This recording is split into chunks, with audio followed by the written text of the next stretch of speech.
Good morning, students. Uh, this is Sanchit Kalra, your science teacher. Uh, in the previous session, we have started this chapter, Atoms and Molecules, and we have discussed about some of the basics of this chapter, the theories by Indian and Greek philosophers. And after that, we have discussed some of the laws of chemical combination, how many laws are there, and we have also discussed two laws from them, that is law of conservation of mass and law of constant proportion. And what these laws says, we have tried to understand in the previous session. So in this session we'll start with the Dalton atomic theory, the first structured way to describe an atom. So let's try to understand what Dalton atomic theory is. So let's get started. So there was a man named John Dalton. He proposed an atomic theory which acted as an explanation of the above two laws, that is law of conservation of mass and law of constant proportion. So as per his theory, all the matter, whether it is an element, compound or a mixture, consists of tiny invisible particles which he termed as atoms. Okay, the Greeks basically termed it as atoms, so he continued with that name only, the atoms. So who basically was John Dalton? So John Dalton was an English chemist and physicist as well, and meteorologist as well. He was the best known for introducing atomic theory that we are going to study in today's session only into chemistry, and for his work on human optics as well. So this man also worked in human optics as well. So he is a so-called genius as well, John Dalton. So what he tried to say is, he basically said that all the matter, okay, all the matter, like Pakuda Katayama said, uh, like it's not compulsory that all the particles in a matter exist in free state. Some of them also exist in combined state as well. So he acted on his principles only, and he said that all the matter, whether it is an element, a compound or a mixture, they all contains a tiny invisible particle which he termed as atoms. Okay, so what he gave some postulates as well. So what are the postulates of basically Dalton atomic theory? So let's try to understand all these postulates one by one. सबसे पहले he said that matter is made up of tiny particles. Matter जो बना है वो छोटा छोटा छोटा छोटा पार्टिकल से बना हुआ है, called atoms, which cannot be further divided. हमारे एक इंसान थे, फर्स्ट पर्सन थे, महर्षि कनाद, उन्होंने भी यही बोला था कि जो पदार्थ है वो फर्दर डिवाइड किया जा सकता है परमाणु तक, लेकिन परमाणु को आगे हम डिवाइड नहीं कर सकते। और जो पदार्थ है उनसे, अब बहुत सारा पदार्थ, जो पदार्थ है वो परमाणु से मिलकर बना हुआ है, मतलब छोटा छोटा छोटा छोटा बहुत सारा परमाणु को आप इकट्ठा करोगे तो पदार्थ बनेगा। पदार्थ को हम मैटर कहते हैं, परमाणु को हम एटम बोलते हैं। सो बेसिकली डाल्टन ने ये बोला कि मैटर जो बना हुआ है, पदार्थ जो बना हुआ है, वो छोटा छोटा पार्टिकल से बना हुआ है, जो परमाणु है या जो एटम है, और परमाणु या एटम को हम फर्दर डिवाइड नहीं कर सकते। This was his first postulate. The second postulate उसने क्या बोला? एटम्स आर नेवर फॉर्म्ड, मतलब atoms can never be destroyed, created और destroyed during a chemical reaction. Law of conservation of mass क्या बोलता है? Mass of reactant is equal to mass of product. ने शुरू में जो लिया अंत में भी मास उसका सेम रहेगा, मतलब एटम जितना शुरू में था अंत में भी उतना ही एटम रहेगा। मतलब तुमने ना उसको बनाया ना उसको खत्म किया, जितना था उतना का उतना, इनिशियल में भी उतना, एंड में भी उतना कंजर्व रहा वो। ठीक है, this was a second postulate. Third was atoms of an element exhibit same nature, they have the same size, same mass and same character. Then he said atoms of different element exhibit variant nature, they do not have same characteristics. Different, देखो same element के जो atoms हैं उनका same nature होगा, उनकी properties same होगी, properties मतलब size, मास और कैरेक्टर। और जो डिफरेंट एलिमेंट के होंगे उनका डिफरेंट होगा और कैरेक्टरिस्टिक वगैरह सब चीजें सेम होगी। आगे जाके ये गलत प्रूव होंगी, लेकिन अभी जो डाल्टन साहब कह रहे हैं वो ये कह रहे हैं कि एक एलिमेंट है उसका एटम सेम नेचर एग्जिबिट करता है, मतलब उनकी प्रॉपर्टीज सेम रहेंगी और डिफरेंट एलिमेंट की प्रॉपर्टीज डिफरेंट हो। ठीक है, अब नेक्स्ट पॉस्टुलेट जो फिफ्थ पॉस्टुलेट है वो बोलता है atom form compounds by combining in the ratio of whole numbers. Law of constant proportion में हमने पढ़ा है H2O में 1:8, CO2 में हमने पढ़ा था 12:32 या 12:32 हमने पढ़ा था एटम्स एंड उसमें कार्बन डाइऑक्साइड में कि वो फिक्स्ड रेशियो में, और तो उसी के बेसिस पे इंसान बोल रहे हैं, जॉन डाल्टन साहब बोल रहे हैं कि atoms form compound by combining in a ratio of whole numbers. Fixed whole number में जो एटम्स है वो कंबाइन करते हैं, ऐसा नहीं है कि वो फ्रैक्शंस में कंबाइन करेंगे। 1:7.6 कभी नहीं होगा, 1:8 में ही, मतलब फिक्स्ड होल नंबर में ही वो एग्जिस्ट करेगा। And the last postulate of John Dalton theory was a compound contain a constant number and kind of atom. Constant number and kind of atom का मतलब है CO2 के अंदर C एक ही होगा, O2 ऑक्सीजन दो होगा, ऑक्सीजन का दो एटम होगा, और वो हमेशा उतना ही रहेगा। ऐसा नहीं होगा कि आपने दो C ले लिया, C2O कर दिया या CO5 कर दिया तो वो कार्बन डाइऑक्साइड नहीं रहेगा। तो बेसिकली ही सेड कि a compound contain a constant number and kind of atom. जितना है शुरू में उतना ही लेंगे आप, हमेशा वही रहेगा, फिक्स्ड प्रोपोर्शन में रहेगा, होल नंबर में रहेगा, और जितना है उतना ही रहेगा।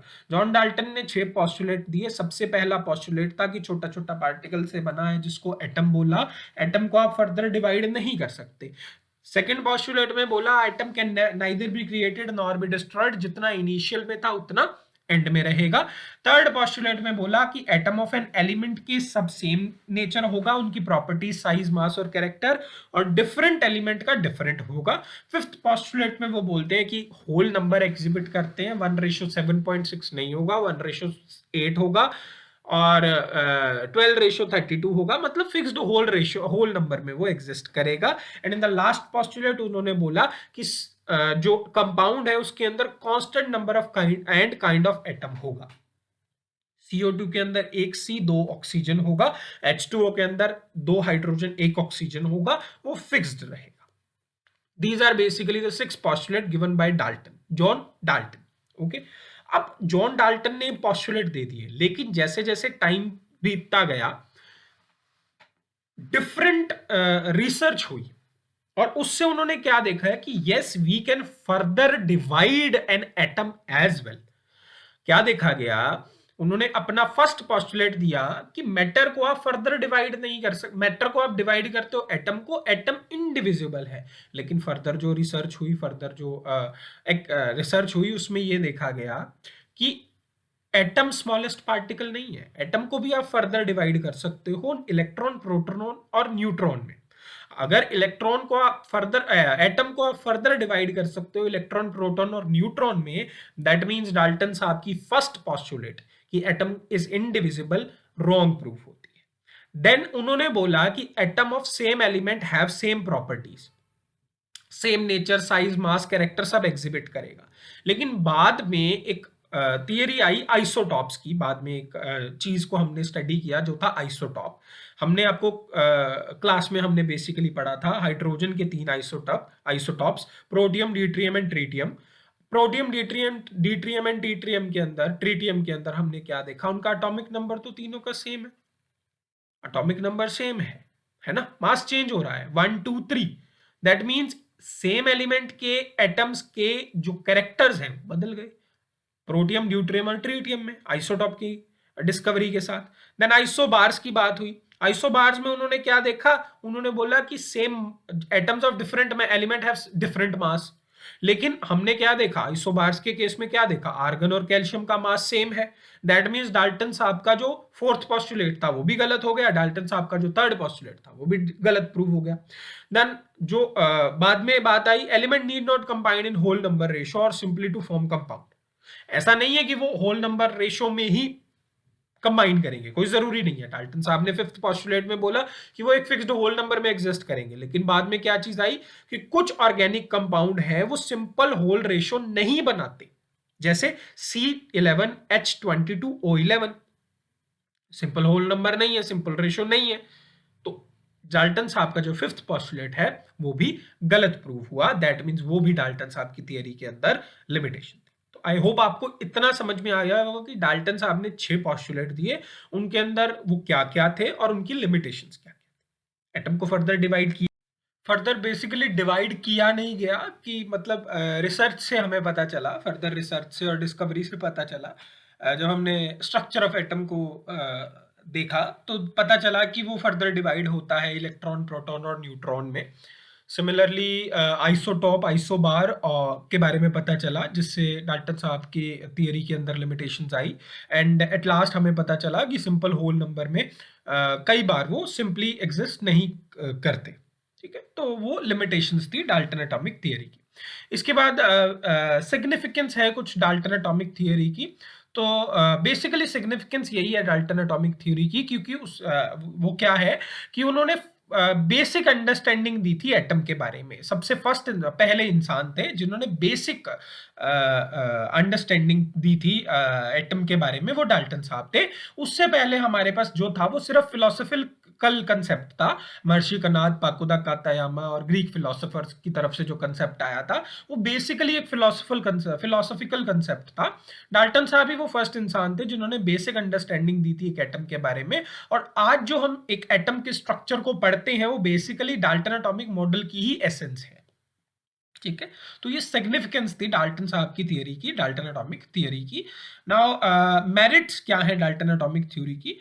तो Dalton atomic theory stands true for several fundamental laws of chemical combination such as law of definite proportion, law of multiple proportion and law of conservation of mass। कई चीजों में वो सही भी है, जैसे law of definite proportion, CO2 में ही exist करेगा, H2O में ही एग्जिस्ट करेगा, 2 hydrogen 1 oxygen, 1 carbon 2 oxygen, 1 nitrogen 3 hydrogen NH3, इस तरीके से। लॉ ऑफ मल्टीपल प्रोपोर्शन आप अगली क्लास में पढ़ेंगे, and law of conservation of मास भी होल्ड ट्रू करता है कि रिएक्टेंट और प्रोडक्ट का मास सही रहेगा। तो कई चीजों में डाल्टन एटॉमिक थ्योरी सही भी है, आज भी इवन सही है। The theory provide a basis to differentiate between elements and compounds. यही इंसान थे जिन्होंने डिफरेंशिएट किया था कि एलिमेंट्स और कंपाउंड्स को कैसे हम फर्दर मतलब डिफरेंशिएट कैसे कर सकते हैं, इस थियरी ने बताया था। नाउ बिफोर मतलब सब चीजों का एसेंस जो समरी है वो क्या है कि बहुत सारी शॉर्टकमिंग्स होने के बावजूद भी डाल्टन साहब ने एक बेसिक फ्रेमवर्क तैयार कर दिया था, जिसकी वजह से फर्दर उन चीजों की रिसर्च होनी शुरू हो गई। एज क्रिटिक्स ही लोगों ने ढूंढा तो सही कि डाल्टन साहब ने जो बोल रहे हैं वो सही भी बोल रहे हैं या नहीं बोल रहे। मतलब उन्होंने एक बेसिक स्ट्रक्चर प्रोवाइड किया हमें, जिसकी वजह से फर्दर रिसर्च हुई और स्ट्रक्चर ऑफ एटम को फर्दर स्टडी किया गया और एटम के बारे में और जाना गया।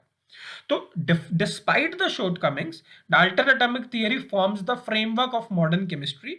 This theory has enabled scientists to see the world on an atomic level.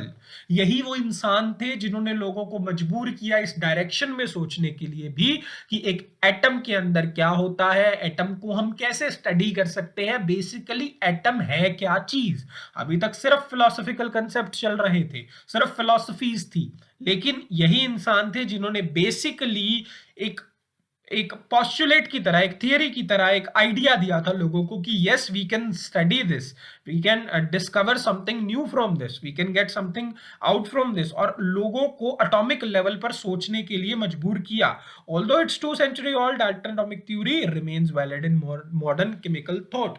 जैसे मेरिट्स के अंदर हमने देखा कि कुछ चीजों में डाल्टन एटॉमिक थ्योरी आज भी ट्रू है। So this is all about Dalton atomic theory. हमने डाल्टन एटॉमिक थ्योरी के पोस्टुलेट देखे, उनकी लिमिटेशंस देखी, सिग्निफिकेंस, मेरिट्स देखी। So this is all for today session, and I hope आपको आज का सेशन समझ में आया होगा, एंड आई होप आप पढ़ेंगे इसको अच्छे से, एंड फिर भी कोई डाउट्स रहते हैं तो will discuss that in doubt class as well. So that's all from my end. Thank you so much, bye.